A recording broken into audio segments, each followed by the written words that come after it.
What's up, everybody, and welcome back to the Swolecast here on RotoGrinders.com. We're back after a week off, and felt like last week there were far more important issues to be discussed, so we let them be discussed. And now we're back, and we have stuff to talk about. Peter, I like that denim shirt you've got going on right now.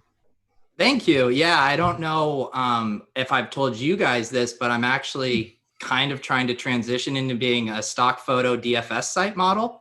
Yeah. And I've been wow. I hear the market's booming. Yeah, I feel like, all of quarantine, I've just been wearing sweatpants and t-shirts and stuff. And it's finally time to kind of dress for the job I want, which is to be the poster boy for these new DFS sites. Did I render you speechless, Dave? Apparently. I don't know, like how I really conceptually like that shirt, Peter. I actually like the phase you went of wearing unbranded snapbacks, maybe a little bit better though. See, but I'm doing the newscaster thing where I have just shorts on underneath, but I look, really professional up here. It's all you love to see it. I will say the crazy hairdo always makes me now think of the Oscar the Grouch from the TikTok. Yeah. Oh, thank you. Yeah. My wife and I are in a daily battle now about whether I'm going to let her cut my hair or not, but I'm still holding strong. Why won't you let her cut her? That's what's going on in my house too. She's claiming she's an expert because she watched some YouTube videos, and I don't think she's actually going to be good at it. Listen, and I say this with all due respect. I'm sure. I'm in the same boat. It's like a lot of hair to be cut on Kitchen said these days. Listen, it's not like she's making a hamburger. It's not like she's like making a steak. This is like ground beef she's got to work with. So what's the worst she can do? I guess that's There was actually a good joke in there, and you just botched it, Dave. Yeah. I thought he was going with like the Hamburglar for a while there from McDonald's. No. Yeah, embarrassing, bro. All right, Davis, how are you doing? Doing great, man. Loving it. Take out the ponytail and do us a shake. Did you say your girlfriend's wanting to cut your hair? No, I was making a joke on how everyone, all of these men on Twitter are now to the stage of like either they've let their significant other cut their hair, they bit the bullet and went and paid for a haircut and like wore a mask where they did it, or they're complaining about how long their hair is, and I laugh at all of you. Oh, so you and your girlfriend haven't had that conversation? I get my hair cut like once every 2 years. I get a little trim. That's all I need. Do you guys share shampoo and conditioner? No, I have my own stuff that I like. What is it? I want to know. Free plugs. I'm not going to discuss this with you, David. Why? Why can't you discuss it? Well, I mean, I can. I just don't want to. I like to use the frizz control because my hair is super, super thick. So anything that volume boosts is going to make my hair like it gets too thick to even put up in a ponytail, basically. All right. Davis's hair has a Samson effect. If we were to cut it, his takes would get a lot colder. They'd get terrible. Kitchen, you remember, I actually, at one point in which we've known each other, when I graduated college, I got my hair cut really short. I've got the pictures. Oh yeah, that was that was shortly after when I came to come stay with you and torture your dog. Well, hey guys. All right. Speaking of Manu Ginobili and this haircut, Tuttle, how easy is it for you to cut your hair these days? It's easy. The wife has to give it like the back trim. Just the kind of the edges in the ear. I do my part takes about 5 minutes. She gets in there, done in a couple minutes. Good to go. Done. All right. Tuttle, let's just start off with your stock takes real quick. And do you have like any really good stock market? No, I mean, just tout the trade, dude. Just tout your absolute dunk smash to the people. My stock takes are just follow people that are smarter than you, and hopefully you hit. That's all I've been doing. I got pretty lucky. Davis Mattek theory. Yeah, I got pretty lucky on Digital Ally. They're the body cam. They produce body cams. Body cam stock going way up these days. Who would have thought? Got in at 245, sold it off a little over $5. Yeah. Somewhere. I had a big trade that I exited out of the market. I got rid of all my Confederate flags. I saw that stock going way down, so feeling good about that. I will say I actually do feel kind of sleazy making money off of the militarization of the American police against the citizenry. Yeah, I mean, is it the militarization or is it the like you want police officers to have body cams, right? Like that's not military. I mean, that's definitely a good change, but it still feels like you're taking advantage of the situation a little bit. I mean, I think anyone playing the stock market these days are taking advantage. Yeah, at a certain point, everyone invested in the stock market is, trying to make money off of the misfortune of others. It's just a matter of what degree that misfortune is. Yeah, it's like saying I feel bad. I feel bad for taking this guy's $5. I feel bad for America, but this is tremendous content. The thing is people for wanting to know how this sausage gets made. None of us ever want to talk about stocks, except every single week Davis is like, let's talk about stocks. And this week he Trojan horsed it via Tuttle. He's like, if I say Tuttle wants to talk about his trade, then Davis has his segue in. I mean, I'm not even good at the stock market. I just find it so fascinating. Here's very similar to fantasy football. Here's behind the sausage being made, the sausage then being made, is Tuttle just nailed this stock tip, and basically, he's giving some screenshots in the private chat that we have.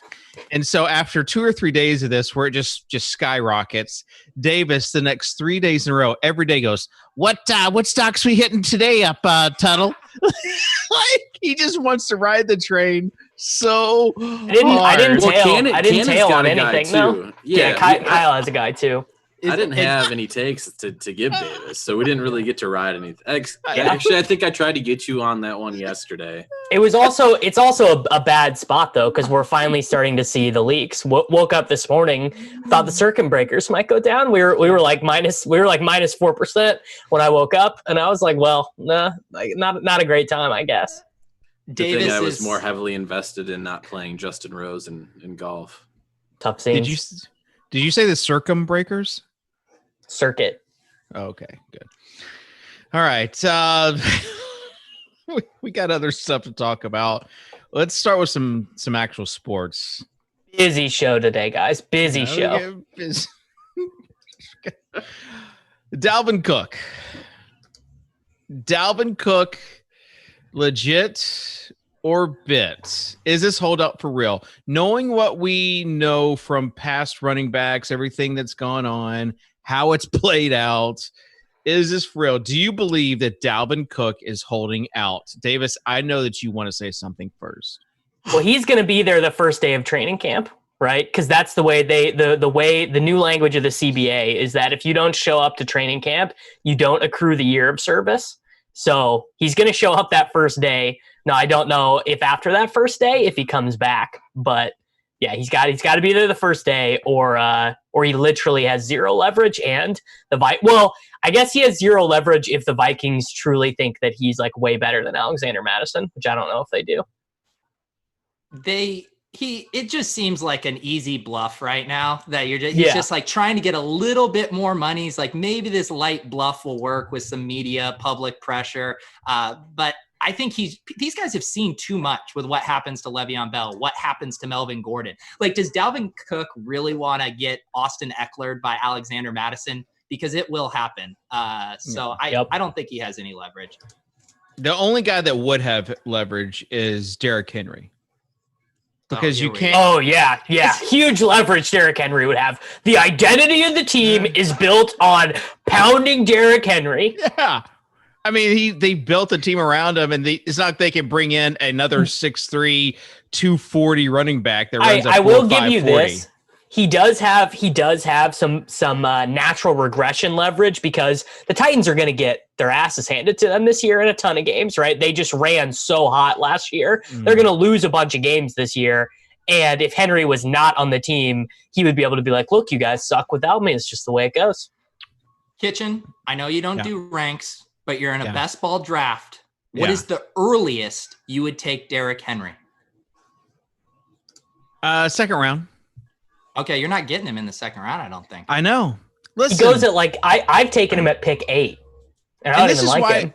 This is why Derrick Henry was a lot better for me in DFS, because I love Derrick Henry. I do. We know. The guy works. I mean, I see a lot of similarities there. He and I, he works his tail off, in good shape, and kind of the heart and soul of the team. So this as far as just unbelievable. I can't believe we found a way to let Kitchen ride this bit right now when we're supposed to be talking about Dalvin Cook. No. Peter is asking me. So with that being said, you just have to account for the fact that he is a grown-ass man. A lot of carries last year. I don't think the Titans should offer him a huge contract. But that doesn't mean that I don't love Derrick Henry. It just means that I think at some point his body is gonna just kind of have to take a break from all this. You're ready. You're pivoting to Darrington Evans as your brand. You're getting ready for it, right? Oh, he's he's a little fast guy. He's was it App State, right? Yeah, he'll be better than Quintus Cephas probably. I think. I will say Darrington Evans won a few CFB slates last year. Yeah, he was big time. This is what we need. He put up a massive bowl game. What we need to happen with Henry is he gets about 5 less carries a game, and those 5 carries turn into 5 more AJ Brown targets, and then we can really start cooking. Titans run 48 plays a game, throw the ball 20 times, run the ball 28 times. Sounds about right. My favorite is Davis saying, "There's no way he can score touchdowns," when literally all they do when they're inside the 5-yard line is give him the ball time after time after time. How does he keep on scoring touchdowns every week? I mean, it happened to Leonard Fournette, and Fat Lenny scored 3 times. Conceptually, regression for Derrick Henry makes sense, but in actuality, it doesn't happen. Wasn't there a picture of Fournette going around today? Oh yeah, the deep fake, the Leonard Fournette deep fake. Was it? Oh, hold on. We got to talk about. You know who's in shape now? Chase Claypool. Are we going to talk about that video? No, it's not him. I mean, we can. We definitely need to have a in shape kind of workout segment where we talk about guys. But quarterback for the it's a second-year quarterback. Did y'all see? Looking pretty thin, pretty slim. No. What quarterback needs to lose weight? Well, who would? Lenny looks too skinny, man. I think of Jameis as being a little bit chubby. Does the sports industry have a body shaming problem? I just saw the Bryson DeChambeau photos on Twitter. Oh, it's so good. Beefy Bryson is perhaps the best golfer of all time. We're obsessed with how these guys look with their shirts on and off, guys. It's Haskins. Haskins, okay. Yeah, he's looking in really good shape this year. Best shape of his life. The funny thing, I just don't get the Denny Carter has the adjust the ranks bit. But people are serious. They see these guys with their shirts off, and they're literally okay, he's gonna do better than I thought before I saw this photo. I mean, aren't these guys supposed to be in the best shape of their life? I mean, if all I did was work out all day and had a nutritionist and a trainer, I would be ripped up too. I just don't know why we fall over ourselves. You'd be even bigger than Bales, one could argue. I mean, some of the that's not happening. So as far as the athlete that it kind of cracks me up is Alvin Kamara, right? Because he has the most insane workout videos every off season. It's is that really helping? When he has I don't even know what the sequence of events was. Do you know who started all of this, by the way? The neurological plus caloric workouts? CSU Ram? Peyton Manning. No. Curry. This was No, this is what Curry credits to him being such a phenomenal player is like his trainer like trains Curry with like flashing lights and like hits his legs with literally like pool noodles and stuff while he is like, you know, taking 3-pointers and stuff. Like it's a combination physical and neurological workout. Yeah, the whole shooting while getting hit with a pool noodle is not like that's not like some new medicine. Well, also he has like they have like flashing lights and stuff going. I don't know. It's like if you read Beta Ball by Eric Malinowski, which is sort of the precursor to The Victory Machine, they go into it in depth in there. I think the thing is about these workouts, though, is, you know, before social media, they were theoretically optimizing for agility. What are these things? We are now optimizing for virality. For TikTok. It's like, what's the most ridiculous thing that could go viral with this workout? And I feel like we give like Alvin Kamara a pass, whereas like Jameis just gets roasted with every video that he puts out there. I did not know this. Alvin Kamara, very thoughtful guy on Twitter. I never followed him or interacted with his stuff before. It's just always pleasantly surprising when NFL players specifically are really thoughtful. I just don't associate that with most of them. Yeah.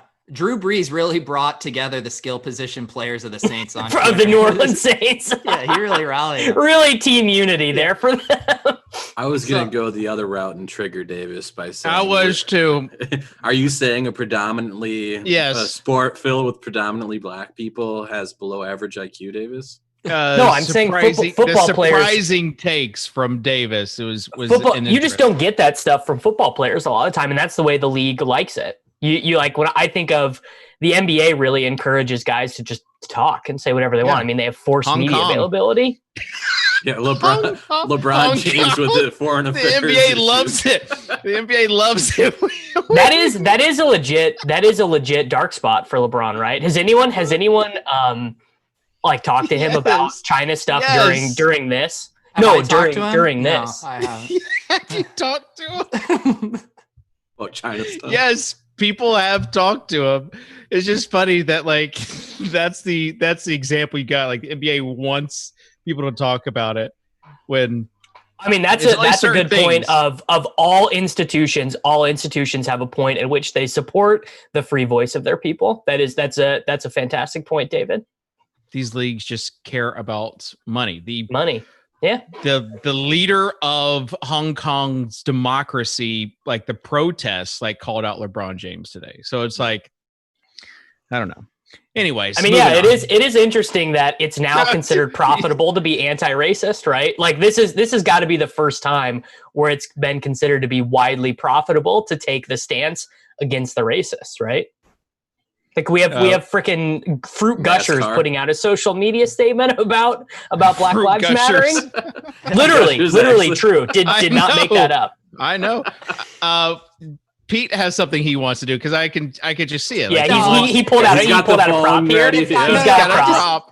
It's just a little. Now, Scott in the chat says, "Whoa, Pete needs a haircut." I was just going to show my wife heard me talking about this upstairs and sent me an ear in my haircut, which I'd say it looks like she's going to cut off my ear is what she's threatening. So, I mean, those emojis on the Android are just so offensive to me. It really hurts my eyes. What Android is the worst? Emojis are my love language. What is the worst that she... What's your sixth love language? What's the worst that she could do on your hair? Dave, you keep saying that I'm just, a bunch of ground meat trying to make hamburger here. Look. It's not like an artist. I mean, it's like mine. Let's see yours, Dave. Take off the hat. That's not bad. Yours is, when was the last time you got a haircut? You look like you got one 2 weeks ago. Got my own hair, bro. Wow. All right. I'm done talking about my hair. Okay. Just the haters can deal with it. When's the last time you manscaped? Are we answering that question? Yeah. Should we all go around? Mine was about 3 weeks ago. That was about 2 weeks ago. You get to the point where things start looking a little small, and you just got to do it. You get bullied by the juxtaposition. Yeah. Will Davis answer this question? No. Now that he's in a committed relationship. I'm in the middle of Dan and Peter, so we're on the same cycle. Yeah. Davis's thoughts to manscaping is similar to Dalvin Cook. He's holding out. All right. Next topic. Zero RB. This is a question that you ask, Davis. Is zero RB real outside of DFS Twitter? Can you explain what you mean by that? Like, basically what I mean is the people that continue to have this like extremely academic debate are like me and Peter and Pat Corain, right? And it's not something that your average guy even cares about or even really plans on structuring his team. It's more that we are committed to the idea than actually drafting teams without running backs. Because I guess I won't speak for Peter, but like I have now just transitioned to full on. You got to at least, if you really want to actually adhere to the principles of zero RB and win your league, you still probably got to draft a running back in the first round. You still need to get McCaffrey, Kamara, Barkley, Zeke. That's called modified zero RB. Exactly. So, yeah. But let's circle back to the original question. And to me, I agree that the concept of zero RB, there can't be a strategy that the actual execution of it and the discussion are that disproportionate. Right. Because it's like clickbait central. You get people riled up. They get triggered. They get heated when you talk about it. And then go look at any of these draft boards on the FFPC best ball drafts. And there's maybe one team doing modified zero RB like to the full extent. Like no one's doing it. And yet all we do is talk about it. I love it. I've done one Football Guys Players Championship, me and Leone, and we did it. We didn't even take a running back in the first or the second round. We took one running back with our first 5 picks. Now, granted, it was David Johnson, but I realize this is getting a bit off topic. That's not something we really do here. But when you draft with Leone and Peter, I could send this question to you too. Like when you draft with someone else, how does that work? Especially you, Davis. Like Leone, I'm trying to say this as like delicately as possible, but like Leone has like he incorporates logic into a lot of his takes. As sometimes you're more about like the brand kind of. So how does that work when you guys like draft a team together? Mostly I've done like 200 drafts together. For like in like high stakes, Leone and I have been doing this for like 3 or 4 years. So we mostly just agree to a board beforehand. And then based on what happens with the first 2 picks, just sort of like a strategy, like, okay, in this we want this stack, or, if things fall, if you get a running back you like at 11, then you can turn your mid-tier targets to wide receivers. If you're sitting there at the end, if you're sitting there at 10 and it's, Devontae Adams or Joe Mixon, and then in the FFPC format, obviously the tight ends, they score more points. So you really like to get Kittle or Kelsey there as well. Well, I think it's pretty democratic. To the co-managing thing, I think for me, it's you want to be drafting with someone that you, from a constructional standpoint, already agree with.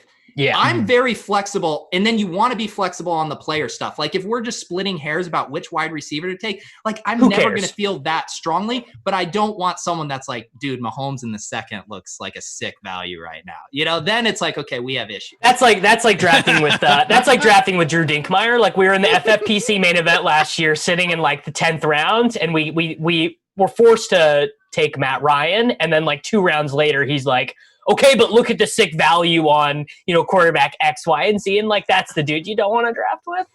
Like I'm big on like, doing the whole SWOT analysis and figuring out people that has your weaknesses or their strengths and vice versa. And so like from a DFS player, someone that is going to like really manage and kind of grind during the season, like as far as pickups and all that stuff goes outside. That's that's the service I provide to Leone. Yeah. A lot of times is like, I'm the one who's going to be doing the in-season transactions.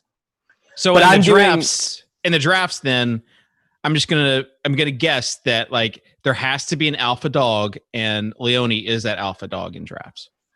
I mean, there's a person who clicks the button, but I mean, that's never been my experience in co-drafting a team. Like, so you're gonna come to Leone clicks the actually draft one, and he gave Davis one of those red buttons that says that was easy, and Davis gets to press that after each pick. I'm actually tonight I'm drafting another Football Guys Players Championship with Noah Riddell, who won it in 2016, and that would be a situation where I'm like, as long as we structurally agree and the picks make sense to me, I probably won't fight that hard. Like, I would be more willing to fight Leone on a pick than Noah probably. Tuttle, if you had to co-manage a high-stakes team with anyone within the industry, who would be your ideal co-manager? Well, now that Kitchen said he's gonna do a SWOT analysis on each pick, I think Kitchen's my guy. I want to see him map it out, though. I want to see the 4 quadrants. No, I'm talking about like a SWOT analysis of the analyst or of the person that you're going to be. Combining talents per pick. I thought Dave meant for your co-owner, because I think what he's basically inventing is like a Tinder or matchmaking service for co-owners, where you find someone who's compatible with you, you match it up, and then you guys go off and draft together happily ever after. See, who's the best season-long guy in the league? I mean, there's Siege. There's a bunch of them. There's a That's CEO Siege to you, by the way. I'd say one of the best ones is someone that Davis really cannot stand, and I'm not going to give his Twitter handle out. Yes, I would team up with him just to piss Davis off. Did Davis just log off? Davis just logged off. Oh my gosh! What's that must-see TV? Isn't that Davis finally did a bit? I love it. I don't know if it was a bit. He just might be that sensitive about what's the guy's name? He didn't even say TV. Rick Road's name. Rick Road, Jacob Rick Road at Clutch Fantasy. Oh no, I thought you were talking about the must-see TV guy. Oh, I forgot about that one. He's the Davis guy comes back. Davis comes back. You probably ruined the whole frame of the show that Devin's put together. Sorry, producer Devin. Devin's having to fix it now. Now Kitchen's in the Davis Maddox circle. Yeah. Who would you be most upset if we were talking about must-see TV or Jacob Rick Road? Which I don't one know who makes must-see TV is. Derek Pearson. I don't know who that is. He's the guy that you said David Johnson was your 1-1, and then you guys had like a whole 2-week-long thing about it last year. Like, I didn't say would. I said, I mean, it doesn't ring any bells, but that doesn't mean that this didn't happen. How do you not remember this whole 1-1, 1.01? This is not legit. This is a bit right now. Yeah. Let me go. Oh, this is the Arbor Pro guy. Okay, I remember this. Yeah. I mean, that guy's whatever. I think his business partner is actually sharp. Austin Martin, who is actually good. His business partner is a fan of the Swolecast. All right. Davis, gosh, what a snowflake. That was a good bit. I had to do that for the bit. I saw the opportunity and I took it, and I feel very good about it. It's a good bit. You're learning. Would you want to be in a Swolecast league where we invite at Clutch Fantasy Jacob Rick Road on into the chat, into the pool? No. I would love to watch Jacob Rick Road go head to head with Davis. No, I like this. The pros versus Joes. Yes, it's Swoles versus Joes. Or have our rivals. Have someone you just really do not like in the chat. I got it. Swoles versus foes. I mean, here's the thing. Perfect. And you guys know this.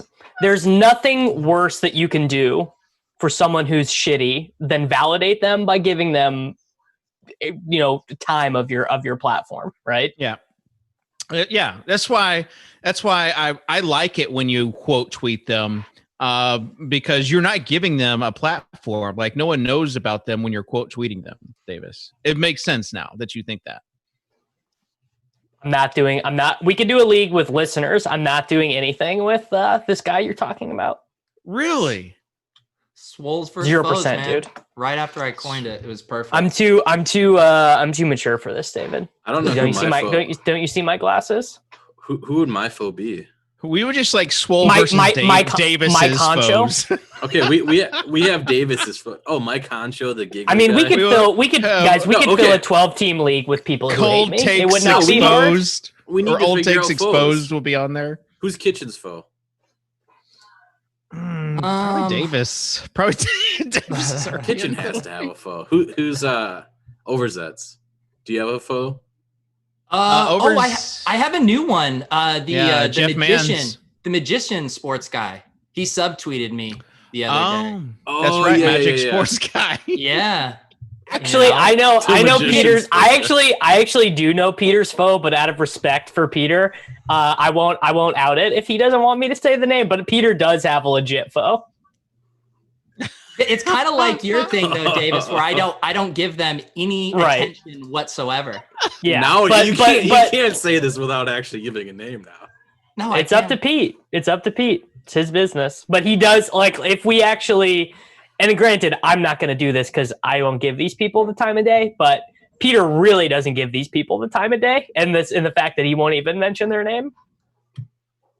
I letting those clout chasers come after me, tailing me. No way. But Magic Sports Guy, yeah, he didn't have the huevos to tag me in his subtweet. And then he caved and followed me. So, seems like a nice guy. You definitely because you bullied came back at him, and it was like it was really tame. You could tell Peter was hurt though. That was the first time I had heard of him. I don't know who this guy is, but apparently he said he's going to end unemployment in the DFS industry, which I mean, I'm really excited for them. I mean, nothing but we could, pay everyone $50 a podcast. I mean, thank you, Magic Sports Guy, for solving the DFS town economy. You are truly a job creator. #huevos. Jeez. #run pure. We're gonna make so many enemies. #war room. Dude, McMahon must print on that site. I would say one of my new foes is Big T, because I said that he didn't shoot 80% from the free throw line, and he got mad. He got really mad. Dude, he unfollowed you for saying that he was a bad free throw shooter. No, he didn't unfollow me. That was Kitchen's burner. That was my burner account. No. He left RotoGrinders because of David. Public humiliation. He left RG because of irreconcilable. Okay. Well. Yep. No, you were almost there, Davis. It was a good word choice. Conceptually, you almost had Conceptually, that joke was pretty. Davis in that pronunciation had irreconcilable differences. I see. I don't even actually think it's a word that people can say. Yeah, all right. Irreconcilable. I can't. Pretty good. Tough scenes. Irreconcilable. Nope, Yeah. that's not it either. Okay. It is. All right. Speaking of best ball stuff, how invested are you into best ball right now, Peter?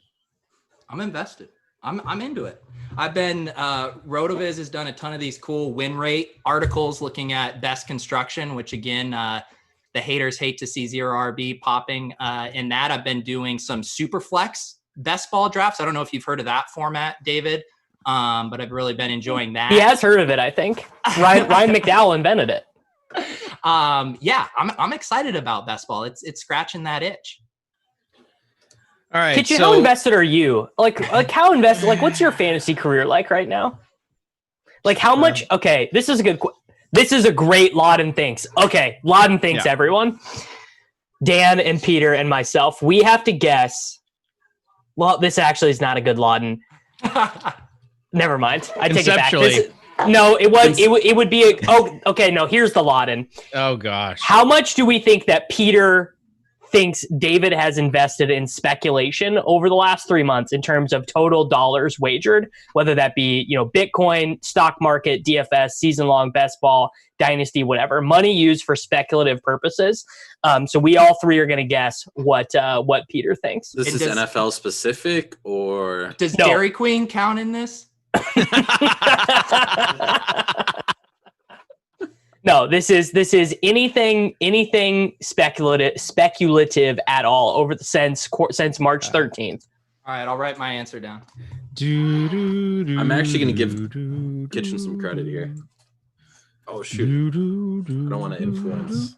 So we're guessing what Overzet thinks, though. We're guessing what Overzet thinks. Yeah. So Kitchen, you have to guess as well.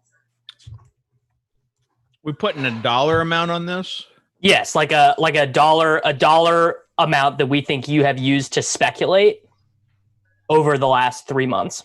And this includes, so like if Kitchen played $100 in contests and he wins, we're just $200, and that it's just the 100. No, the 100, no. Yeah. Because then you're saying how much has he returned on that speculation? Yeah, we're just talking buy-ins. Just what he invested. Yeah. But he's also talking about stock market and Bitcoin as well. Which I know the answer for Bitcoin is 0. See, don't do anything else. Don't give him anything else. Okay. All right, I have my answer. Right. That's why I was going to give Kitchen credit, because I feel like he actually jumped on some of these stock market. Not a chance. I think he did. David? No. All right, what are your guys' guesses for my guess? 500. 2,100. Kitchen. I was gonna say $5,000. Wow, for my guess, Tuttle's real close. I said $625. You guys suck at this game. That's amazing. I was gonna say $5,000 if it was just guessing what Kitchen. Yeah. What is the actual answer ballpark, Kitchen? Higher than $5,000. In primarily stock market? Did you buy the dip? I feel like you got it. I remember you being like cheering on one of the stocks with us earlier this week. Yeah, why are you playing this so close to the vest? Give us those hot listen, Kitchen I stock don't like tips. I don't like. Let's just say that the stimulus check. It might have been Denny's, actually. What did you get in on Denny's? Let's say that 3 kids at $500 a piece turned into 5,000 a piece. No, but we're not talking about the return on it, just the buy-in. So if it was the 3 stimulus checks, that would have been what, 1,500? That was the number we're looking for. Like actual buy-in for DFS, stock market, cryptocurrencies. What about like investment in like side stuff? What does this mean? And Fantasy Clash of Clans? Yeah, Fantasy Clash of Clans type stuff. Not Live fantasy related auctioneer, though. best ball drafts. Yeah, not fantasy related. We're close to 5 figures though. So I gave David way too much credit, or the most amount of credit. I really want to believe in you. I think that's what that shows. Thank you, Davis. What was you? I would have given. There was a lot in thinks though. You had to guess what Peter was going to think. Right. I would have given Kitchen the most credit. Yeah. But I was guessing. Yeah, if I was the Laden, it would have been like $87 probably. I want to hear just one stock you bought, David. You guys ever heard of Penn stock? There's just no way. There's no way. Yeah, you bought the dip when it was $4. Not $4, but a little bit more than that. But Davis, have you ever heard of Penn stock? It's the only gaming stock I don't own. Why? Because I hate Dave Portnoy. Are you out on Penn now? Did you sell high? Yeah. Yeah, there's a lawsuit coming, supposedly. Yeah, they've gotten pretty significant downgrades the last couple of days by some financial banks. Hey, has your guys' opinion on DraftKings stock changed at all? To the moon, baby. I sold at 40. I sold at 44, so I'm so what do you think it's going to be? DK. What do you think it's going to be during the season, Davis? Do we want to do Laden? No. We've already talked about this. So has your opinion changed at all? No, it'll be $55-$60. Well, it's more than you said last time. Way more. Look, market keeps getting propped up, dude. Everyone just keeps getting bailed out. All right. See, that's why we're asking the tough questions. All right. What is going to be on tap for next week?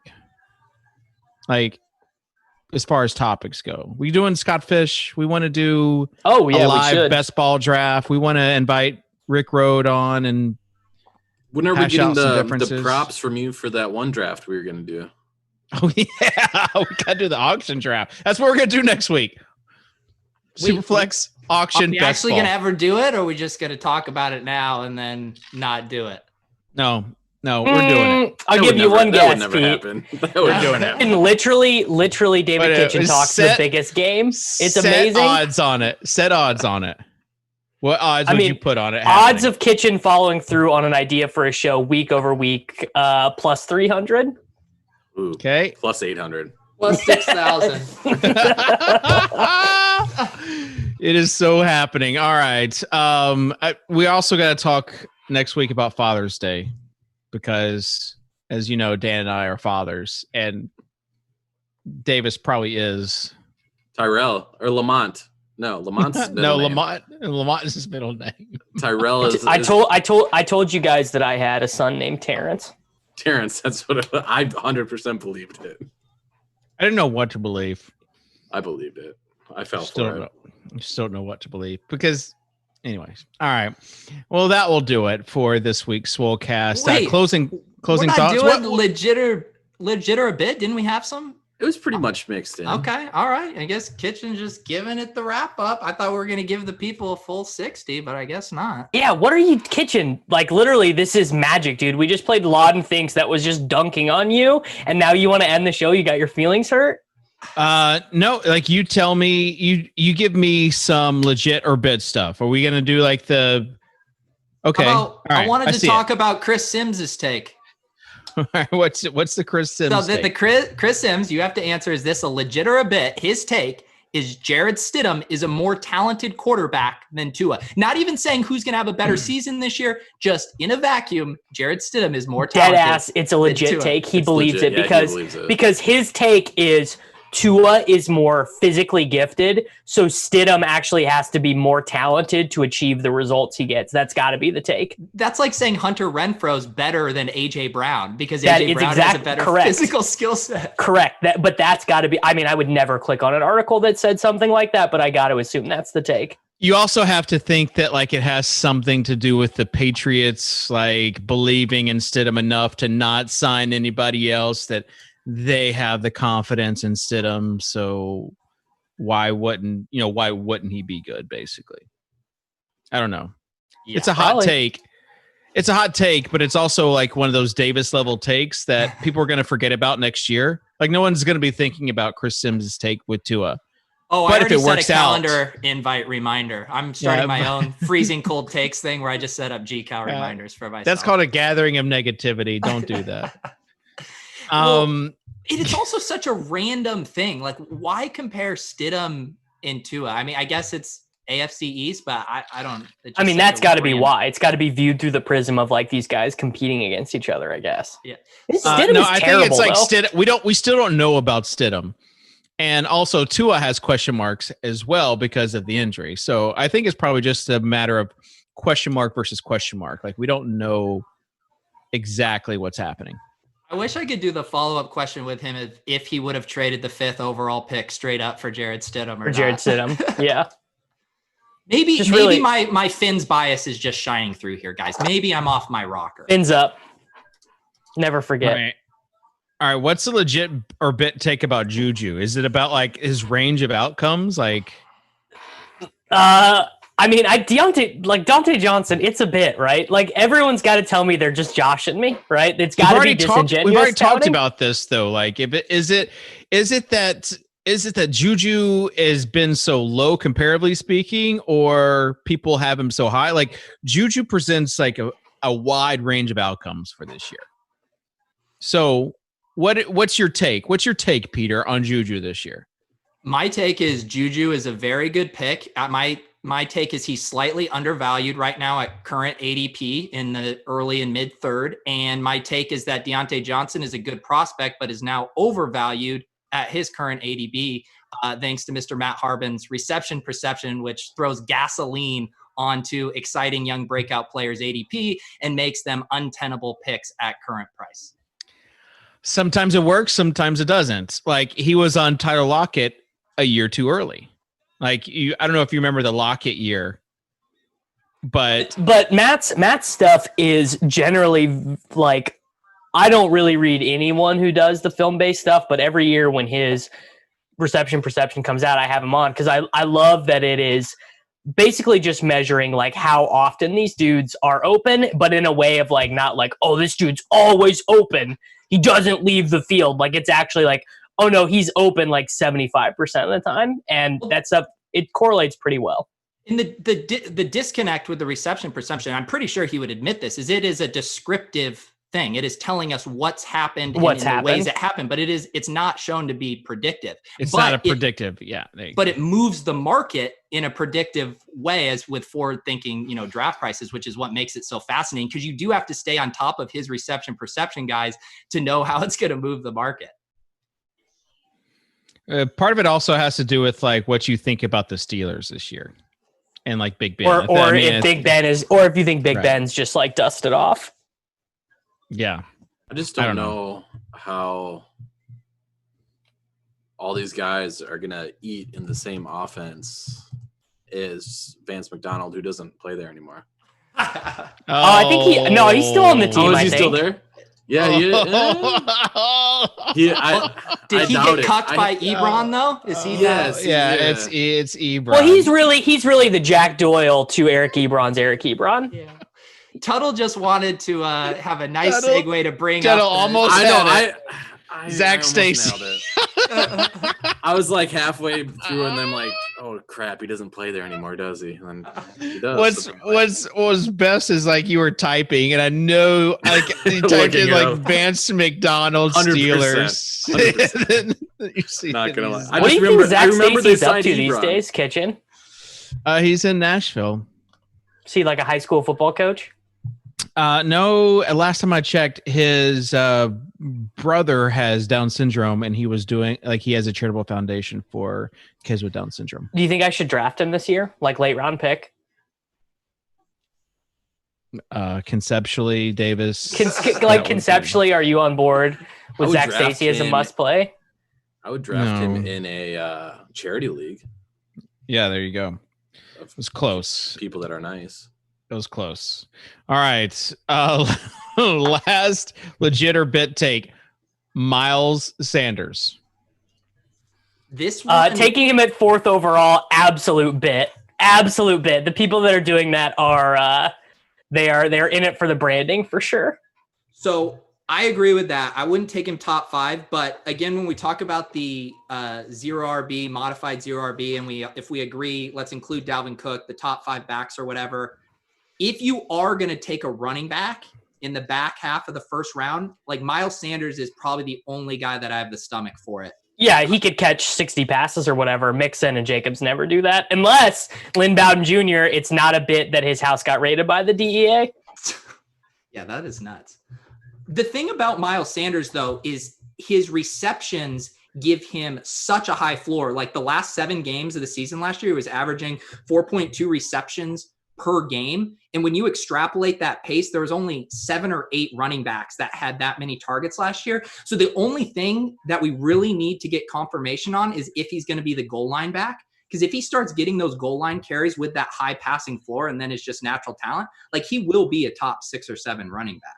But it's can we trust the Eagles? And that's what the big debate is. Is it scheme or is it system kind of thing?